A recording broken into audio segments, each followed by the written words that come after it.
What's up guys, and welcome back to another episode of the Premier League Career Mode. It's episode 38. Right, there's so much to get through, man, so I can't waffle on like I normally do. We've got match days 4, 5 and 6 of the Champions League group stage today, concluding it after 3 wins from 3.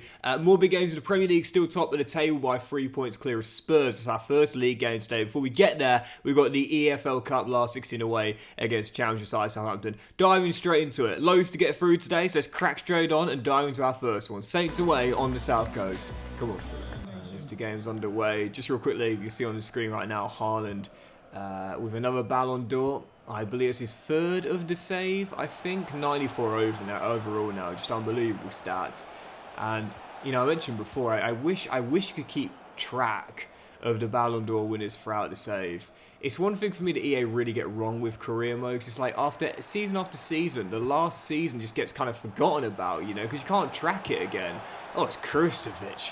Really should have fired in the opener. You can't see who won the last Champions League. You can't see the last winners of the Serie A, the Premier League, whatever. I don't know why it said Serie A there, but I don't know why. For some reason, you just can't keep track of previous winners, either competitions or individual awards like Golden Boots or whatever. It's something that EA really need to work on, in my opinion. Yeah, I don't know why they can't just keep track of previous winners. Like, it doesn't need to be like a fancy, you know, I don't know, animation or graphics. Just a little screen with the past winners listed. That's all I'm asking for. It could be done in Microsoft Paint. I don't care. Just show me who's won what since the saves began. Really shouldn't be that difficult. We got a free kick there off a handball, I think it was. And what a golden chance to get a goal up here. Krustovic has crazy shot power, so just going to absolutely blast that near post. And you know, my free kick ratio is terrible. I still haven't scored one in the save yet. Oh, there's the first. I fancied it, and there's the first. When you're that close to the goal, my recommendation is always don't try and get it up and over the wall and under the crossbar, because there's just not enough distance to do that. You need someone incredibly good free kick accuracy to do that. My opinion is choose the player you got with the highest shot power and just absolutely lever it towards that near post. Actually, only 79 shot power. I thought it was higher than that. But Krustovic's first of the year, and there it is. The wait is over. First free kick goal to save. Obviously, the Carabao Cup will always be my lowest priority. No doubt about that. I can't ever imagine a scenario where it's anything but, especially when we reach European football. The board might not care about it at all, but I still would like to go far if possible. And to be fair, those who've ever reached in the save is the semi-finals. I would love the chance to try and go to the final for the first time since we started this series. So puts us into the quarterfinals, and we'll be taking on, in the last 8, fingers crossed, another EFL side. It's not Manchester United at home, and to be fair, I think our progress will probably be ending there. Not too fast, but even so. Right, next up, massive game. Probably the biggest game of the season so far. Top 2 going head-to-head on match day 11. Spurs away in North London. Last season, winners of the Champions League knocked us out in the quarterfinals before going all the way to win it this year, looking for their first Premier League title since the Premier League began as well. Massive London derby here at the Tottenham Hotspur Stadium. Come on, Phil. This is such a good Spurs team, honestly. They've kept hold of a couple of their really good young players. Kulusevski, Vicario. Still got Rodrigo Bentancur as well. Big fan of his. Tino Livramento's now there. They've got Kasunu, Xavi Simons, Brahim. It's a great lineup, but yes. Calm down. When we drew against them last year in the Champions League, I said we're underdogs against them, but we're not that far behind. I think for this season, with the star quality we've added with Parisi, and granted Elliott's injured right now, but also keeping hold of our stars, such as Dalinga, such as Sara, and such as that man Pablo Torre, I'd say now we're just as good. I'm not saying better, but we're just as good. And if we can win this game and go 6 clear, what a statement that would be. I wasn't 100% sold on Pablo Torre at the start of last season, but the way he ended any kind of doubt that he would still be my starting playmaker this year. Like, there's just something about that, you know? Like, recency bias is a real thing, and that FA Cup final performance from Pablo Torre was like as good as any individual performance I've had within this entire save. Literally unplayable at Wembley. Mason puts his man on the floor. Alright. And Dalinga taps in the second. And I'll say it again. We might not be better, but at the very least, just as good. Especially with this man staying. I need to extend his contract as well, mate. He deserves a pay rise. I'm very mindful of the fact that the past 2 years, we started off the exact same way as this season. Flying out of the blocks and then falling apart around mid-November time. Well, we're about to hit mid-November. So, yeah, that's why I'm keeping my feet squarely on the ground. 2 years ago, we had a 7-point gap at this part of the season. We ended up finishing, I think it was a whopping 17 points behind the eventual winners, Arsenal. Maybe we're a better team than we were back then. But I'm still taking nothing for granted. Even so, massive, massive, massive win. But learn those lessons. Don't get too big for your boots, just keep it calm and focus on the job at hand. Yeah, that's always been a big problem of mine, you know, thinking too far ahead to the future. But if you focus on the input, the output will take care of itself 9 times out of 10. Come on, Doxy boy, you've got to learn this lesson by now. So take it a game at a time, including this one, following contest match day 4, Champions League group stage, Villarreal away in Spain. Win this and qualification in the bag with 2 games to go. Forget about going deep in the knockout stages, just focus on the game in hand. Come on, Villarreal away, let's win this one. It is a trait of those that are incredibly ambitious, which I get is one of those things which I don't think you ever like stop altogether thinking about where you could be in the future and where you want to get to, but it is the sort of thing where you have to realise that the more you start to put that pressure on yourself, saying, oh, I want to be here at this big destination, the harder it is to concentrate on what you've got to do to get there. You know what I mean? As Brian Heel opens the scoring with just his 2nd goal since arriving and his 1st of the season. I said it, I'm not ready to give up on this guy. I'm not ready to give up on him yet, man. 10 minutes in, opening goal, and yeah, winning this one, and that is qualification in the bag. But again, focus on the task at hand. There's still 80 minutes to play. I love that, thank you, thank you. Brian to Trey as we're still leading by 1. Get a 2nd goal, and that'll all but do it, surely. I see you, Brian. I see you. He needs a breakout game like this, you know. He really does. He'll get a goal and an assist as Pablo Torre will double it up. The Spaniards coming alive in their native country as Pablo Torre gets another, and it's 2-0 Fulham. Brian Hill, though, like I said, I'm not ready to give up on the kid yet, man. He just needs some TLC. He's like Doxy boy. He just needs a bit of love, arm around the shoulder. Laying into him and shouting in his face, that's going to do nothing but make him anxious for his rest of his life. But if he gets a bit of love, he can excel. Yes, it's something I've always been a firm believer in. Some people need an arm around the shoulder, need a kiss and a cuddle, and need to be told what a great job they're doing in order to get the best out of them. Other people need a bit of fuel to the fire, you know? They need criticism. Even when they're doing a great job, they need to be kept on their toes in order to push towards the next goal. I think the best leaders in life know who needs what and give them to those people accordingly. Brian Hill just needs a bit of TLC. He was bringing that game, and that's why I said I'm not willing to give up on the kid, man. Just show him some love. And when he has played well, put the arm around his shoulder and give him his flowers.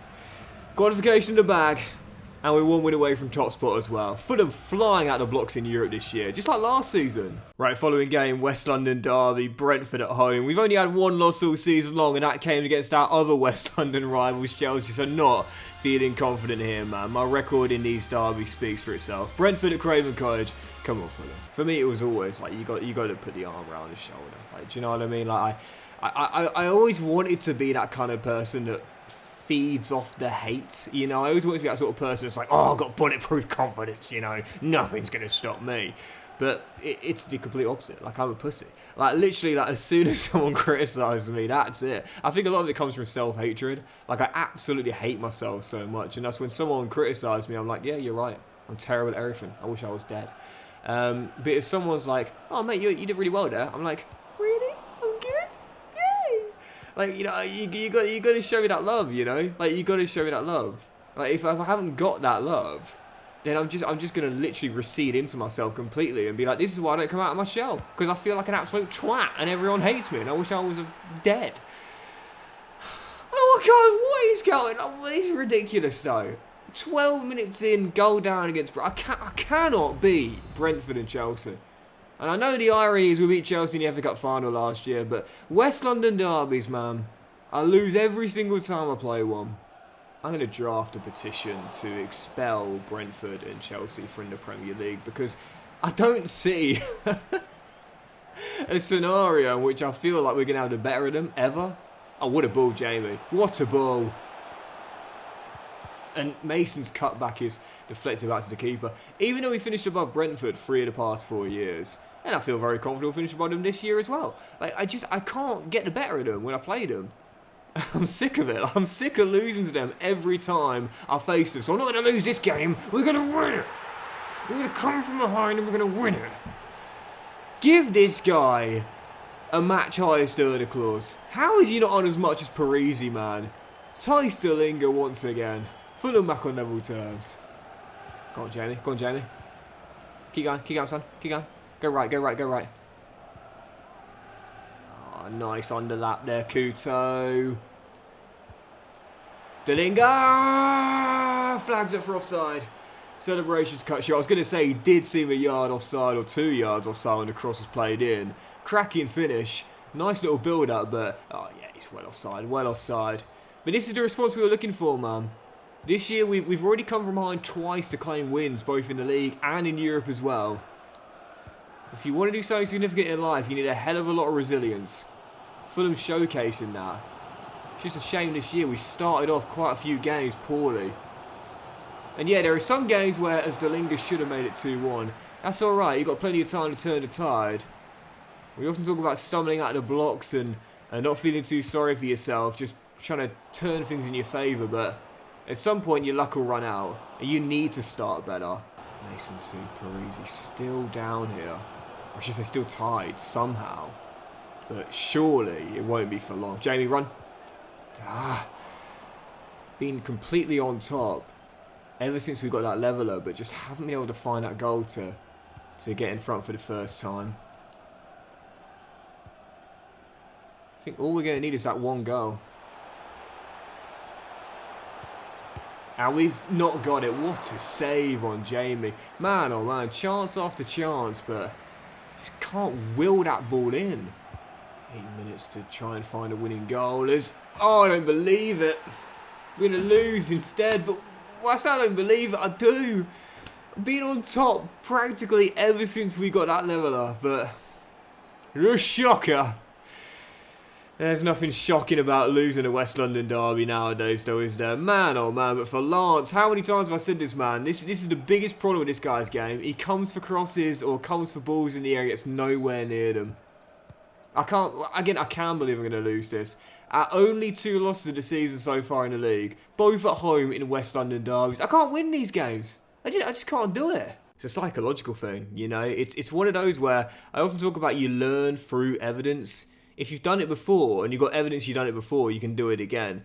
But unfortunately, it also works the other way around. If you haven't been able to do something, it's very difficult to believe you can do it as Harvey becomes an official right winger. We'll get him on that support wing development plan to improve the stamina and also get the defensive work rate from medium to high. But one thing I am going to do is this though, Thijs de Linge. Like, where will we be without this guy, man? Seriously, 9 goals in 12, 4 in 4 in Europe, 14 in 17 in all competitions. I've blocked the offers because I'm refusing to let the guy go anywhere else. And what's Parisi on now? It's 125k. Yeah, 125k. I think de Linge should be on a match highest earner clause. So whenever we bring someone in, Thijs de Linge should meet that salary because it's not fair for him to be on anything lower than what anyone else here is on. He's just that important to this team. It's as simple as that. And I think that's something that, for me, you should keep... Okay, you want even more than that. You should keep tabs on throughout your RTGs as well. If you've got like a star... Oh my goodness. If you've got a star player in the team who is just so consistently good and never lets you down, you should add in like a non-official match... Wow. Match highest earner clause, if you will. So we should never be on any lower than any of your new signings because they're just that important. Linger's not just matching the highest earner, he's becoming it by 20k a week. 145 grand a week salary, but he definitely deserves it, no doubt. Right, following game, and what a tough one to try and bounce back with a win in as well. Probably the toughest we could have right now. Man City away at the Etihad Stadium have won 6 of the last 7 league titles, continuing on since the save began. Whilst we are 7 clear of them in the table right now, just ask Arsenal and Liverpool. It does not take long before these guys have caught up to you. So massive game away at the Etihad Stadium. The champions come on for very tough start to the game. They're 17 minutes in. Haven't had a loss away from home yet in the league, but I think if there was ever a game for the first to happen, it would probably be right here. Champions beat us in the Community Shield, lest we forget, even though it said we won, we know we didn't. It's Mason. Delinga. Oh! Oh! Oh! What a wonderful little move! Jamie with the opener. And Fulham strike first. Yeah, what a lovely little move. Mason in from the middle with the... Was it a flip-flap he went with there, or was it the Elastico? I'm not sure. I can't remember, to be honest. But the passing, so quick and incisive. And how often do I talk about it? One extra pass. Could have gone through a Delinga. Didn't. Could have gone through a Toure. Didn't. So in the end, we offload it twice. And Jamie fires in the opener. One extra pass is one of my absolute favourite sayings, man. Ooh. Calm it down though, Doxy boy, because you just lost to Brentford a couple of games ago. Or the last game, sorry. Calm it down. Yet repeat that mantra in your head. One extra pass. When you're working the ball forward or into the middle, one extra pass. Don't forget it. Don't forget it. Keep it in the back of your mind, because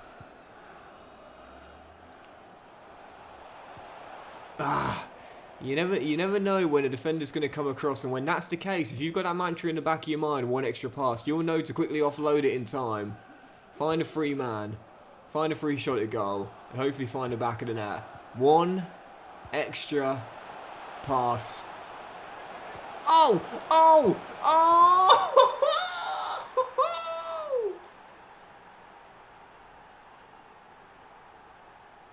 What's going on here? Doxy boy finishing passing moves off.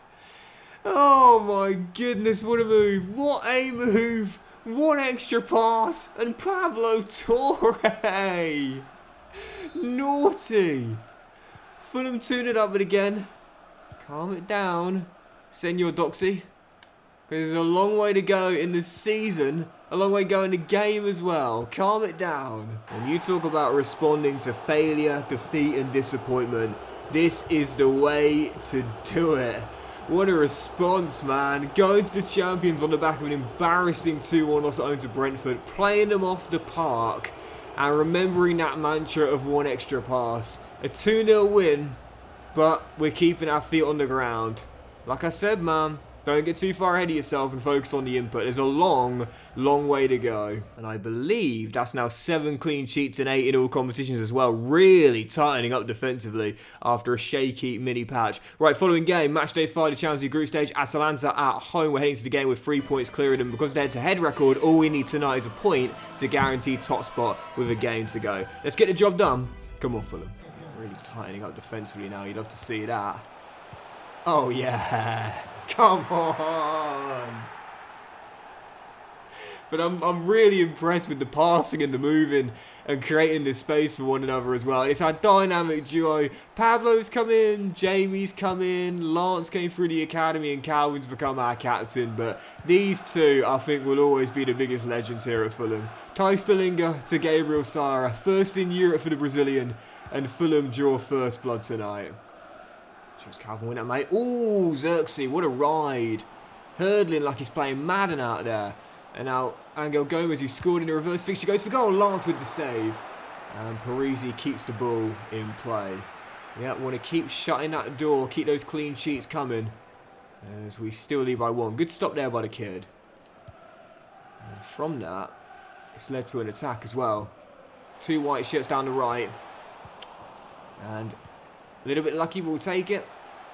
Gabriel, Sara, easy save. Well, when the group was drawn, I didn't want to come across as arrogant, but I did say it. I think we should be targeting top spot. And we've locked that up with a game to go with 5 wins on the trot. Meaning we head to Linz on match day 6 and can field an entirely rotated side, knowing we're already in the last 16 as group winners as well. Again, we're not the process Fulham anymore. You got to remember that. It's an RTG. It's our 5th season. We're a 5-star team on merit and now one of the big dogs. Not just in England, but in Europe as well. Group winners into the last 16. Right, let's keep it going. Right now, flying. The only negative to today's episode really was the shock loss to Brentford at home and heading into this game, Everton at home. Our form in the league at home hasn't actually been sublime yet. Now taking on Everton. A little bit nervous, not going to lie. JonaDocks' side could become the first non-London side to beat us this year in the league. Third way through the season, 5 points clear, but again, focus on the task at hand. Let's get 3 points here. Come on, Fulham. I mean, if you look at the results here at home this year in the league, we've already had a draw to Liverpool and losses to both Chelsea and Brentford, and so sometimes when your form's a little bit lopsided between home and away, that can really make things very disjointed. And you go into games like this one where you look at it on paper and say, should be an easy win, but actually, you do start to question yourself a little bit more. How often do we talk about the importance of form? This is not going to be an easy game here, not by a long shot. You know, one of my favourite things to do within Football Manager is take a look at like the league table with certain factors, tangibles, variables, you know, like who's top of the table based on the last 5 games alone. Who's top of the table just based on their away form? You know, it's always so fun to do that. And again, for EA, I'd love for them to add that into the game. Be able to change the league table and only look at it based on, you know, the home form, the away form, the last 5 games, for example. It would be so cool to have a little bit more detail when looking at the table. Even so, still 0-0 here, and as things stand, long way to go, still an hour to play, but might be set for another slip up at the Cottage, man. Doing far better away than we are at home right now. We'll be top of the table based on our away form alone, but certainly wouldn't be top just for our home form. Really struggling in West London this year. Sorry, keep hustling, son. Well done. 6 to go before the break. Nathan. That's so well done from the kick. And I flick it inside. Naughty. Flick it inside, you filthy boy, Doxy. Come on! Ty Stillinger. You devil. 2 to go before the break. And it's Dutch delight at the Cottage. I've just taken Dillinger off. And we're only leading by 1, so game's not done yet. But with a game coming in midweek, I need to give Tice a breather. I've mentioned this before, it's the only negative to his game. His stamina's not the best. So, like, last season was a great example. We were going deep in Europe and in the FA Cup and still trying to keep our league form going as well. Dillinger was just playing every minute and just absolutely exhausted, you know. And oftentimes it would be like the 50th minute and there's still just under half the game to go. And I needed to sub him off because he was exhausted. It's the only negative he's got, really. But I think we should be alright here. Paulo Torre for the dagger, denied by João Virginia. That's the importance of having like a reliable backup striker. Kuristovic hasn't become that yet, but he still could be. He still could be. But knowing that you can take off your star man up top and you'll still be alright. Is Vifa on there? He was indeed. Should have finished it. Sorry, I lost my train of thought. But yeah, if you've got a backup striker, it's such a luxury knowing that at times you can take off your star striker and your backup's obviously not going to be as good, but he's good enough to get the job done. You know, firing the dagger, for example, and give you star man up top a breather. But thankfully, right now, whilst you might not get the dagger, it's defensively where we've really turned it on recently. And right now, we are looking almost impenetrable. I see you, Mason. I see you. Paulo, keep going. Mason takes on early. Oh, what a goal that would have been. Off the crossbar, we'll be alright. Fulham going to grind out the 1-0 victory.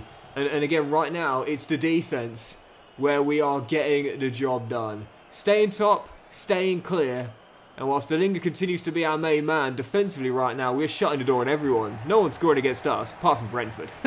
Let's keep it going. Next up, Newcastle away at St James is struggling this season in mid-table, but for us 5 clear of Spurs and still 100% away from home in the league this season. Let's maintain that record. The Magpies at St James's, 5 clear of Spurs, aim to go further clear for at least 24 hours. Come on, Fulham. Jamie gets it back to Lance. 9 to go before the break. Still deadlocked at 0-0. And at the moment, not really creating much on the offensive end. But again, recently, it's not been the... hold on. Sara, great ball.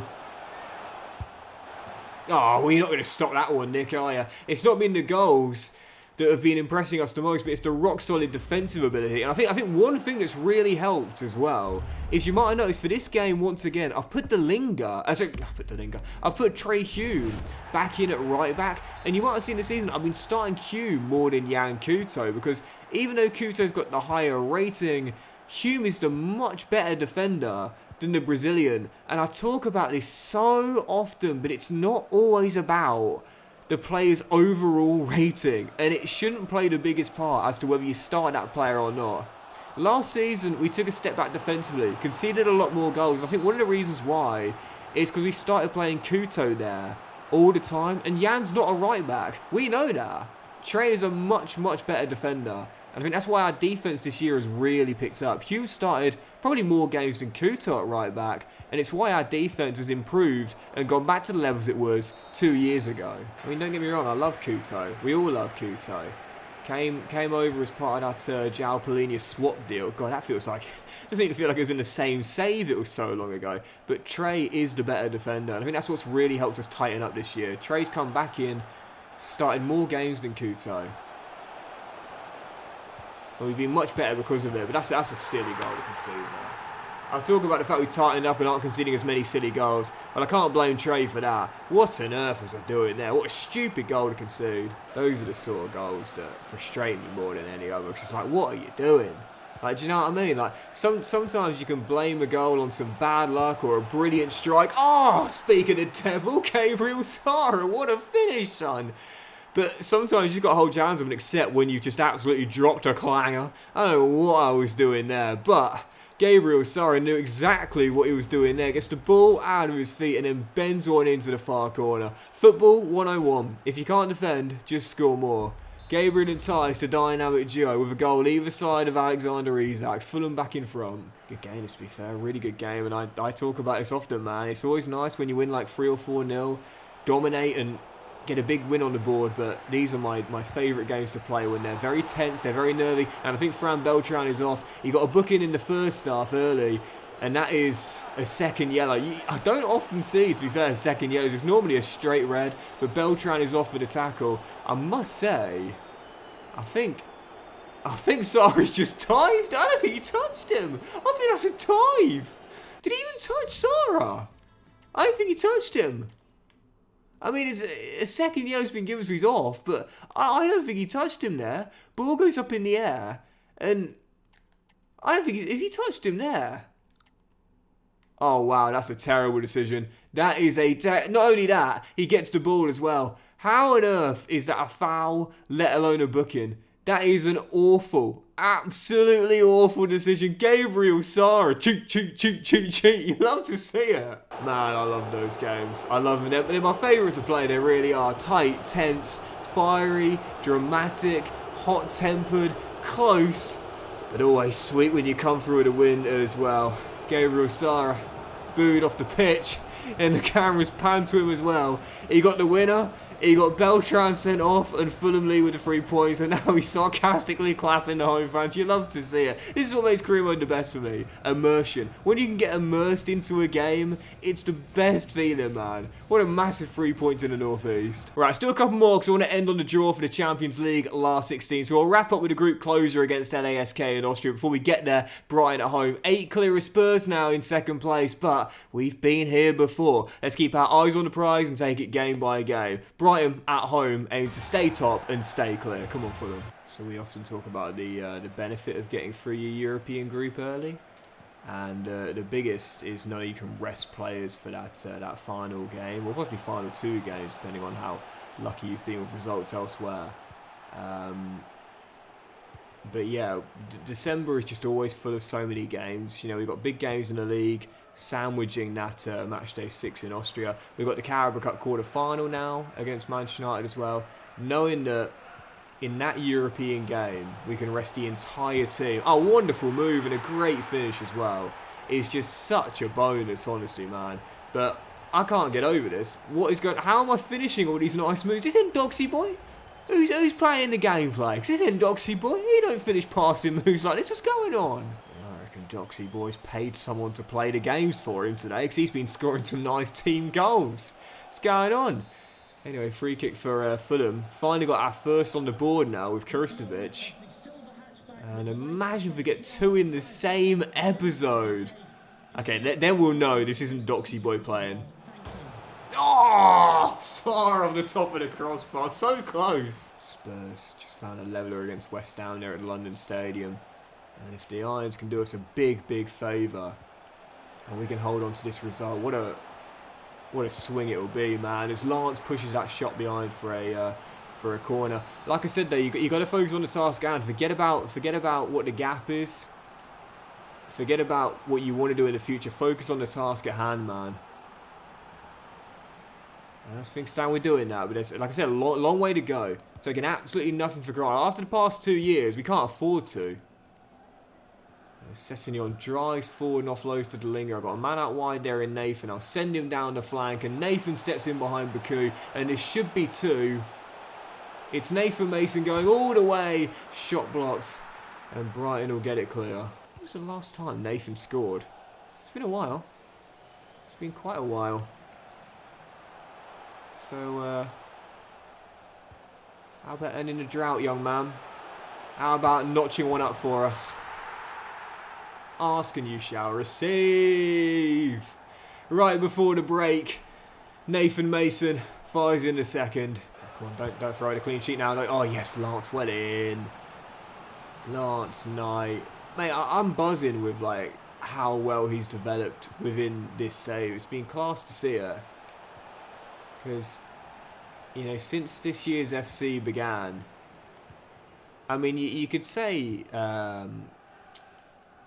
Kaczmarek in my Luton career mode, but we didn't really sort of like develop him. He developed after we sold him, and then we brought him back. So Lance has become like the first youth goalkeeper this year for me, who's become a certified big dog, and you love that, you really do.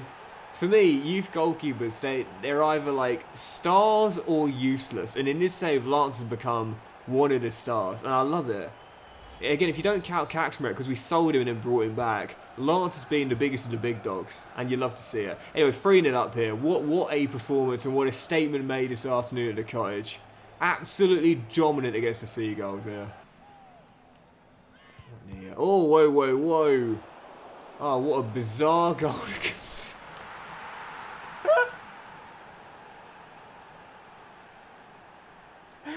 Oh my goodness. Well, one thing Lance does have is a mistake in him. You know, as good as he is, he's still a young man. Every now and then he's going to drop a clanger. Brighton celebrating like just scored a late winner, but oh.